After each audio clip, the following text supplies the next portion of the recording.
How you doing? I'm your host, Patrick. We are here to talk about, you already know, all of the Grammy performances that came up today. And I'm literally doing this right after I made kind of a ton of notes, hopefully not too many. I'm going to try to run through all of these as quick as I possibly can. But if it goes a little bit longer than you might think, it's the Super Bowl of music to me. So I get really excited about it no matter what, because I do end up listening to all of the artists that were at the ceremony. I'm not really one of those people who decide to say, oh, I'm only into R&B, so I only know these people, and if they don't show up, then I'm lost. Or I'm not one of those people who only knows about pop music or rock and roll or whatever, you know, and I'm confused if a country singer comes up or something like that. That is not me. I really get into everything. So I'm ready to get into this. Hopefully I don't have to take too long, but I want to touch on every single performance as they happen through this ceremony. All right, now let's dive in. Lizzo opened the show, and she did her crying song. I don't know if that's the title of it exactly. I think it is. The Crying 'Cause I Love You song. I like the dress that she had on. She looked great with that. Of course, she started off tributing to Kobe Bryant and everything because of everything that had happened earlier, which was definitely timely and definitely, of course, the appropriate thing to do as far as we're performing here in the Staples Center, and as Alicia so aptly called it, the house that Kobe Bryant built. So yes, I love the little they had like a little interpretive dance moment in there, and I love when she went into her flute playing, even though it didn't seem like it went on that as long as I like, because I really like when she plays the flute, and I just like when she was playing, she's like, period. I don't know, maybe it was a little bit too much for her to do that, but I enjoyed it. I thought that was cool. Honestly, I wasn't too crazy for her next outfit changes and stuff. I didn't really, I wasn't that, I'm not, I was surprised that I really liked the first outfit she came on with, which I think was actually the same dress that she was wearing basically through the night, if I'm not mistaken. And then she was cursing something at the, all of that. I didn't necessarily feel the cursing as much as being necessary or whatever, but it was cool. That could just be me. Next, moving on, we went to the moment with Alicia Keys, who really, I felt like, in a sense, this should have been the very first thing that we should have seen due to the circumstances, but she came in and had this beautiful moment with Boyz II Men, and they were kind of tributing Kobe Bryant with the song So Hard to Say Goodbye to Yesterday. That was really nice. You can tell that there was little moments where either of them were kind of getting choked up and not being able to fully follow all the lyrics together. Let me slow myself down. But it was fine because it was for this moment, and they were all sad. You could tell that from the first moment when Alicia Keys even walked out, you can tell that she was a little bit shaken and everything. So, it made sense. Okay, moving on, we went to the performance with Blake Shelton and Gwen Stefani. I wasn't really familiar with the song they did. They sounded nice and everything, but I don't know if I feel like that might have been a new song that they did together.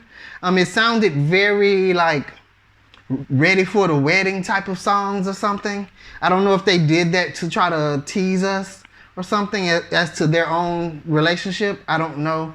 But I noticed, I was like, man, Blake is really, it's like this man is getting, either he's just happy, really, really happy being with Gwen Stefani, or he's just like aging really well. Like, he looked really nice on stage. I thought that was really interesting. I had to point that out.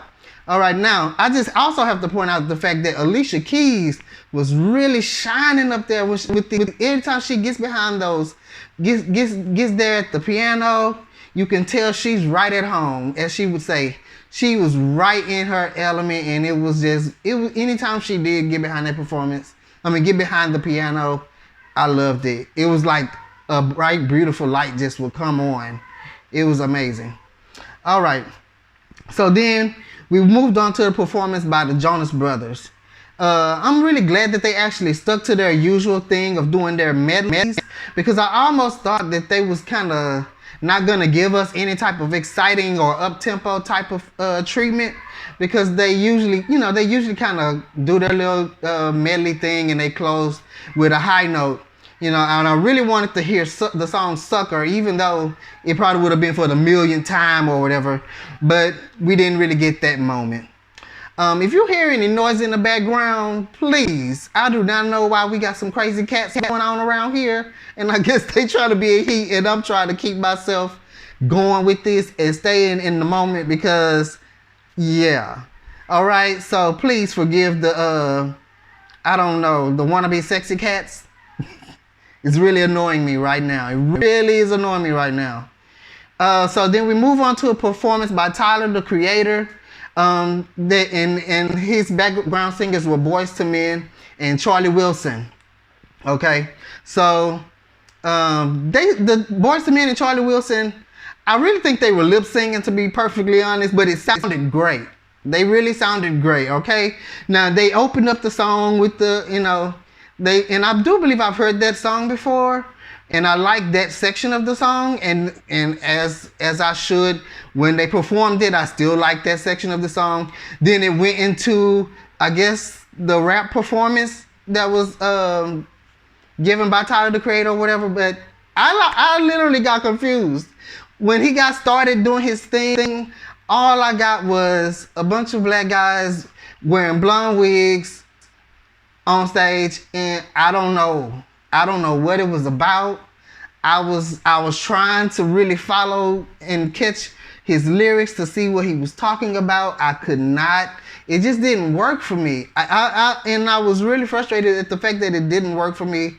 I mean, it was a lot of lights and visual and staging and stuff, but I did not understand any of it. And then they even had like a moment in the middle or something in the middle of the performance where Boyz II Men and Charlie Murphy were back doing their singing piece again, and it was like night and day.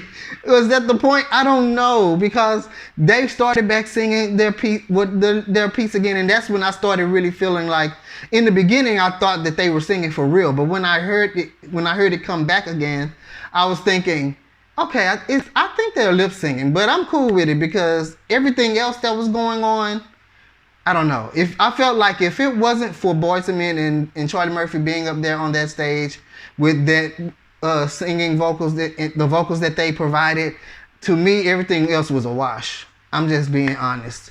Sorry. Maybe one day I'll get it, but I didn't get it today. This was one of the highlights of the evening for me. I think this was my first highlight of the evening, was the tribute to Prince that was done by Usher, Sheila E., FKA Twigs, I believe.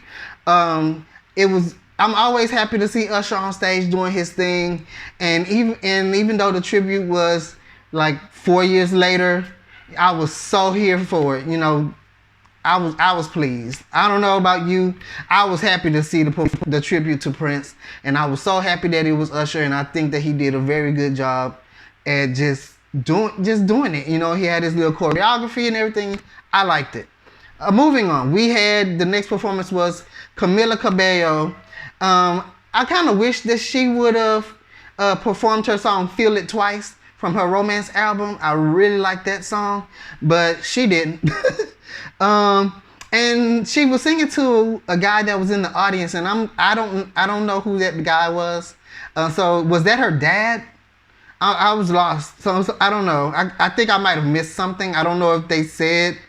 I can't remember if the person who introduced the performance said that she was singing it to her dad. I don't recall that part, because I'm usually just looking for awards and for the music to start. I'm not really listening to a whole bunch of extra talking in between on the show. That's just me. So if you know who that guy was, go ahead and let me know about that, because I was very curious. Next, we had Tanya Tucker, who did her very emotional song of her Bring My Flowers Now. I thought it was very nice, and I thought she sounded great. I really did. I thought it was really nice. I liked it on the album. I liked it when I heard it on the album, and I liked it when she performed it. I thought that was great. Let's move on. Next came Ariana Grande. I think she did a very nice little medley of, she did Imagine, then she went into These Are a Few of My Favorite Things, that song. My Favorite Things, I think, is the title of the song, and then she used that because, of course, the same melody of that song is the same with Seven Rings. So she went into Seven Rings and did all her little choreography and clothing changes and wardrobe change and all that on stage, which was cool. And then she went from there into Thank You Next. But for me, I don't know if anybody else noticed, but she sounded out of breath when she went into Thank You Next. And even though I understand that she did do a lot of choreography on that Seven Rings song, and with all of the, having to move it along, you saw her at one moment when she was going from the My Favorite Things into the Seven Rings thing, she was literally like scurrying across the stage to get to the set and be on cue and all of that stuff. So I can understand she did a lot of that, but that's what I think rehearsing is for. So nobody asked you to do all of this choreography. Nobody, so I'm pretty sure that usually during rehearsal, you reach a point where you know that, okay, usually by this point in the performance, I'm winded. So how do we remedy that? Do I need to have a moment where I just lip sing while I, meanwhile, catch my breath and then come back and do it? Because, we do tend to forgive singers for lip singing if they're doing a lot of choreography. And I do understand artists who don't like to lip sing. I understand that. But just understand that if you come up there on stage and you sound winded or, hoarse or whatever it may be, people are going to talk about it. People are going to talk about it. That's it. Moving on, we had a performance from Billie Eilish.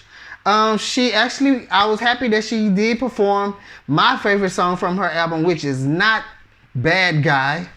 She performed When the Party's Over, and I really liked the fact that she did that, and she just left it there. She just basically demonstrated that she is a singer, and she made that, to me, it was perfect, and it made it known. I think that was her brother playing piano for her. They came out there, did their thing, went on, and it was cool.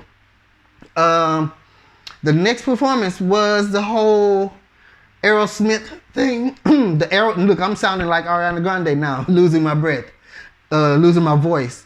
The whole Walk This Way thing that they did. They had brought out Run DMC, and I got a little bit lost with this performance, and I ended up just feeling like it was all over the place, because I think when I kept hearing about it coming up, if you guys remember, we had that song Walk This Way for the Super Bowl some years back, and I think it was Britney Spears and NSYNC, and I don't know, but it was like a whole, and it was cool.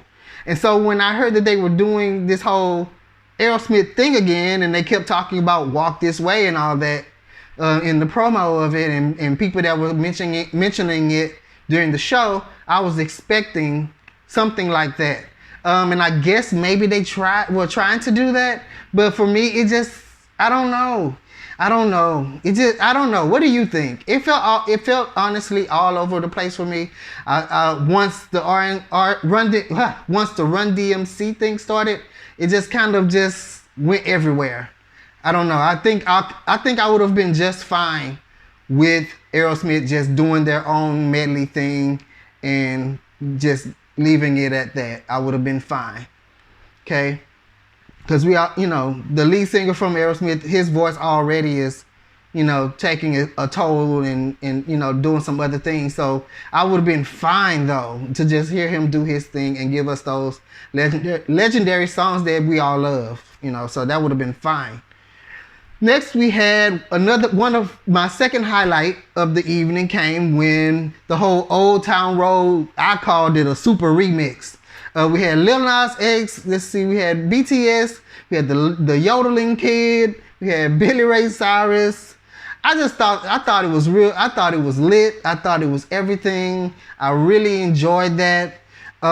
Even though I'm kind of over that song, I feel like it's definitely overplayed. I'm definitely ready to see what will be the next album from Lil Nas X, because I'm a little bit over this song. I know that this song is definitely down in the annals of history and all of that good stuff. But yeah, let's move on to something else, right?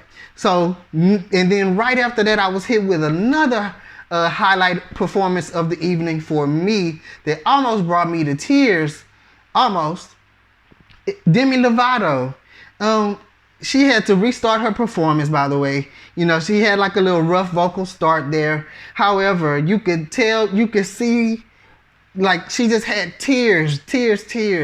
Just before the music even started, it seemed like she was just crying profusely, you know, before she could even get into the song. And, you know, if anyone knows of any of the history of Demi Lovato, and we can understand and appreciate the performance that she gave, and especially when she was able to push through her emotions and everything, and whatever was going through her mind.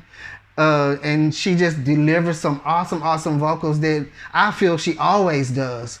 You know, but like I said, the history that kind of gave a whole background and backdrop to the actual song that she sung, it was like, you know, if we recall, I think it was 2018 was probably one of the last times that we had probably even seen her on stage, if I'm not mistaken, before she had the heroin overdose and all of that stuff. You know, so they had to get checked in somewhere and all of that, you know. And of course, that's not the first time that she's gone through that, but it's worthy of note to the fact that she gave this emotional performance about how nobody's listening. And whew, it was a lot, but that was a very huge highlight to me. She looked amazing. She was so beautiful, and she sounded great. It was okay that she had to kind of restart, and she didn't stop and make a big deal out of it. She just kind of turned. You see her turn to her keyboardist or whatever, and it seemed like he knew exactly what to do, and just, you know, restarted on the spot. And she came back with it, still a little bit shaky, and she just pushed through it, and you just saw all these tears on her face. It was amazing. I don't want to talk about it all day, but it was great. And while we're on that, I just have to mention, I just want to see Demi Lovato win. I really do. I want to see her just happy and just everything. I just want to see her win so badly, you guys. I do. Next, we had the Nipsey Hussle tribute. And once this tribute started, it made me think, because I think he actually passed away a couple of years ago. I think it might have been 2 years ago or something like that. I don't know at this point. But it made me think about how when I thought back again on the Prince tribute that they did with Usher earlier that night, that I think that maybe what we should do when we need to tribute an artist that's passed away, we probably don't need to necessarily tribute them at the very next award show. You know, even though I understand, you know, a lot of people feel that. A lot of people feel like that should happen. I do feel like the artist should be acknowledged for, you know, in their passing, when, you know, everyone's hearts are still bleeding and everything. But what we always end up with is a lot of people with bleeding hearts that end up super disappointed because, you know, the wound is still very, very much open, that nobody can take this person's place in our minds. And so if anyone just jumps themselves on stage trying to do any sort of tribute, it usually falls flat. So I think to remedy that, it should be more like, you know, 2-3 years later, when we can fully think out and fully prepare a proper tribute to the artist that passed away, and then bring that out, you know, roll that out as, okay, now we've got the perfect tribute, instead of just throwing some things together at the last moment that just nobody ever really fully accepts. I mean, am I wrong? How often do we hear these tributes that happen right away and nobody really appreciates it? You know, for the most part, usually nobody really appreciates it like that. And we're always waiting. It ends up making you wish that somebody else would do it. You know, that you end up waiting for each award show to happen to see who would do it better, because nobody's able to do it that immediately, especially when there's a legend such as Prince or someone who is considered a legend like Nipsey Hussle. You know, that nobody feels like you can properly do. Now, that's not to say that, you know, the tribute that they did for Nipsey Hussle wasn't great. Because, I mean, we had Meek Mill, DJ Khaled, John Legend, YG, Kirk Franklin. We had, I think there might have been Kirk Franklin's choir in the background. I mean, it was a lot happening. It was really powerful. I mean, you could tell I felt that all of these people really cared about him and cared about this moment, at least, even if they didn't know him. It was a good energy that was there. That was nice. Moving on, we had Rosalia, not really sure which one. Honestly, I didn't like the auto-tune that was coming off her mic. I don't know. Otherwise, I just kind of felt like I've seen better performances from her. So this performance was just kind of like, you know, it was great to see her. She always looks good. But I felt like I heard, like her mic sounded very, very auto-tuned. And I didn't like that. I didn't appreciate that at all. And I just felt like overall it wasn't one of her best performances. Sorry. That's just my opinion though, of course.